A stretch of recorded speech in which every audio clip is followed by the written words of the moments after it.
यह 7 बातों को ध्यान में रखें, जीवन में कभी धोखा नहीं खाओगे। जय श्री कृष्णा दोस्तों, इंस्पायर्ड की यूट्यूब चैनल में आपका स्वागत है। दोस्तों, तो आइए एक छोटी सी कहानी के माध्यम से जानते हैं आखिर वह 7 बातें कौन सी है। कृपया कहानी को पूरा सुनें। एक गांव में एक ब्राह्मण अपने पत्नी के साथ रहता था। पत्नी मुंहफट थी, इसलिए ब्राह्मण के कुटुंबियों संग उसकी बनती नहीं थी। परिवार में सदा कलह का वातावरण बना रहता था। ब्राह्मण प्रतिदिन के इस कलह से तंग आ गया और सोचने लगा कि रोज रोज की कलह से परदेश जाकर अलग घर बसाकर रहना अच्छा रहेगा। कम से कम शांति से तो जीवन व्यतीत होगा। यह विचार कर वह कुछ दिनों बाद ब्राह्मणी को लेकर प्रदेश की यात्रा पर निकल गया। मार्ग में एक घना जंगल पड़ा। लंबी यात्रा के कारण ब्राह्मण और ब्राह्मणी दोनों थक गए थे। ब्राह्मणी का प्यास के कारण बुरा हाल था। ब्राह्मण उसे एक पेड़ के नीचे बिठाकर जल की व्यवस्था करने चला गया, किंतु जब तक वह जल लेकर लौटा तब तक ब्राह्मणी ने प्यास के कारण अपने प्राण त्याग दिए थे। ब्राह्मणी को मृत देखा ब्राह्मण बहुत दुखी हुआ।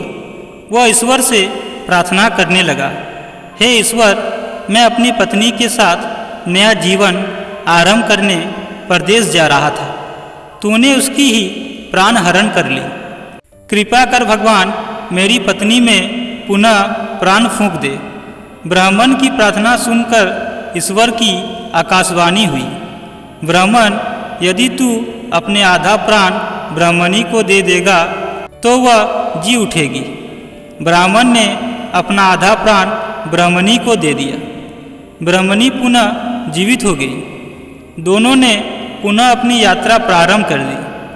चलते चलते दोनों एक नगर के बाहर पहुँचे। वहाँ पहुँचकर ब्राह्मण ने ब्राह्मणी को एक कुएं के पास बैठने के लिए कहा और स्वयं भोजन की व्यवस्था करने चला गया। ब्राह्मणी कुएं के पास गई तो उसने देखा कि एक लंगड़ा किंतु सुकुमार युवक रहट चला रहा था। दोनों ने एक दूसरे से हंसकर बात की और एक दूसरे के प्रति आकर्षित हो गए। दोनों अब साथ रहना चाहते थे। इधर जब ब्राह्मण भोजन की व्यवस्था कर लौटा तो ब्राह्मणी को एक लंगड़े युवक से बात करते हुए पाया। ब्राह्मण को देखकर ब्राह्मणी बोली, यह युवक भी भूखा है, इसे भी भोजन में से कुछ अंश दे देते हैं, हमें पुण्य प्राप्त होगा। ब्राह्मण ने लंगड़े युवक को अपने साथ भोजन करने आमंत्रित किया। तीनों ने साथ साथ भोजन किया। भोजन करने के बाद जब प्रस्थान करने का समय आया तो ब्राह्मणी ब्राह्मण से बोला, क्यों ना इस युवक को भी अपने साथ ले चले। 2 से 3 भले बात करने के लिए एक अच्छा साथ मिल जाएगा। वैसे भी तुम कहीं जाते हो तो मैं अकेली रह जाती हूँ। अकेले मुझे भय सताता है। यह रहेगा तो किसी प्रकार का भय नहीं रहेगा। ब्राह्मण बोला, हम अपना बोझ तो उठा नहीं पा रहे हैं, इस लंगड़े का बोझ कैसे उठाएंगे। मेरी मानो इसे यहीं छोड़ो, हम दोनों आगे बढ़ते हैं। किंतु ब्राह्मणी का हृदय लंगड़े पर आसक्त हो चुका था। वह कहने लगी, इसे हम पिटारे में अपने साथ ले चलते हैं। यह भी कहीं न कहीं हमारे किसी काम आ ही जाएगा। अंततः ब्राह्मण ने ब्राह्मणी की बात मान ली और पिटारे में डालकर लंगड़े को साथ ले लिया।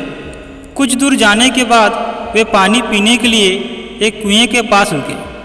वहाँ पानी निकालते समय ब्राह्मणी और लंगड़े ने ब्राह्मण को कुएं में धकेल दिया। उन्हें लगा कि ब्राह्मण मर गया है और वे आगे बढ़ गए। कुछ दिनों की यात्रा के पश्चात वे एक नगर की सीमा पर पहुँचे। लंगड़ा अब भी पिटारी में ही था। सीमा पर उपस्थित पहरेदारों ने ब्राह्मणी को रोक लिया और पिटारे की तलाश ली। तलाशी में पिटारे में से लंगड़ा बाहर निकला। दोनों को राजदरबार ले जाया गया।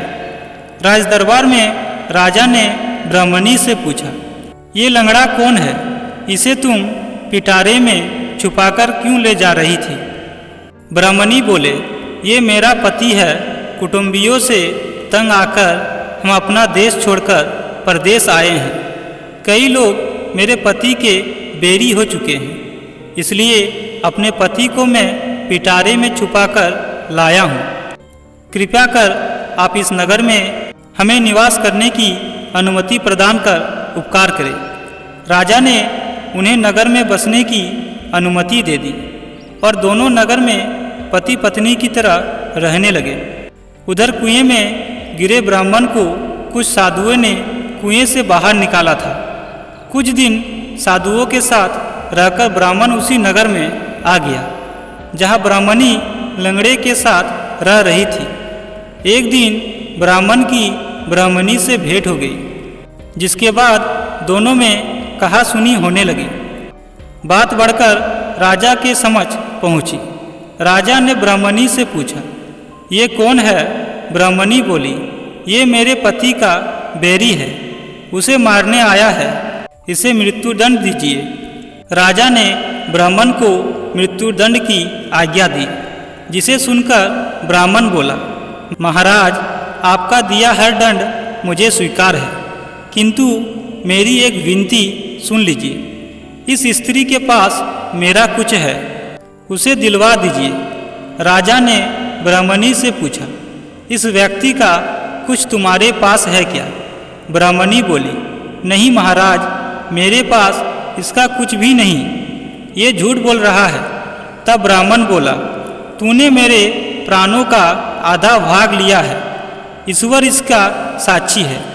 ईश्वर से डर स्त्री, अन्यथा बहुत बुरा परिणाम भोगेगी। ब्राह्मणी ये बात सुनकर डर गई और बोली, जो कुछ भी मैंने तुझसे लिया है वह तुझे वापस करने का मैं वचन देता हूँ। यह कहते ही ब्राह्मणी नीचे गिर गई और वहीं मर गई। उसके आधे प्राण अब वापस ब्राह्मण में समा गए थे। ब्राह्मण ने राजा को समस्त वृत्तांत कह सुनाया। सारी बात जानने के बाद राजा ने लंगड़े को उसकी करतूत के लिए कारावास में डाल दिया। इस कहानी से हमें यह शिक्षा मिलती है कि बुरे कर्म का बुरा फल मिलता है। संबंध में प्रेम और विश्वास को महत्व दें, किसी को धोखा मत करें।